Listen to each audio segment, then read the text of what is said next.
কোন দুরূদটা পড়লে 10টি রহমত পাওয়া যায়? কোন দুরূদ পড়লে 10টি রহমত পাওয়া যায়? উত্তর হলো যেই কোনো দুরূদ পড়লেই 10টি রহমত পাওয়া যাবে। দুরূদের মধ্যে সবচেয়ে শ্রেষ্ঠ দুরূদ কোনটা?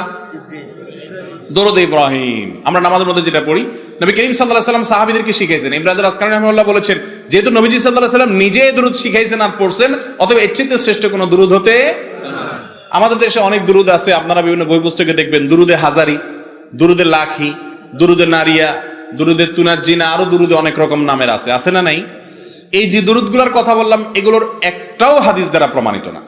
এগুলো একটাও হাদিস দ্বারা প্রমাণিত না হলেও সেই দুরুদ পড়া যাবে দুই শর্তে। এক, ওই দুরুদের কথার মধ্যে শিরকপূর্ণ বা খারাপ কোনো কিছু থাকতে পারবে না। দুই, বিশেষ আকীদা নিয়ে, বিশ্বাস নিয়ে যে এই দুরুদ পড়লে এত ফজিলত হবে এরকম মনে করা যাবে। দুরুদ মানে নবীজির জন্য দোয়া করা, তো আপনি বাংলা করলেও হবে, ইংরেজিতে করলেও হবে, অন্য কোনো ভাষায় আরবিতে করলেও হবে। অতএব অনেকে মনে করে যে দুরুদে হাজারি লাখি এগুলা এতবার পড়লে এই লাভ, অতবার পড়লে ওই লাভ, এটাতে এই সওয়াব, এরকম কোনো কথা হাদিস দ্বারা প্রমাণিত হয় নাই। কথা কি বুঝাতে পারছি? দুরুদ ইব্রাহিম বড়, এই জন্য পড়তে সময় লাগে। তো আপনি শ্রেষ্ঠটা 10 বার পড়াটা, যেটা শ্রেষ্ঠ না সেটা 100 বার পড়ার চাইতে উত্তম হবে, ঠিক না ঠিক?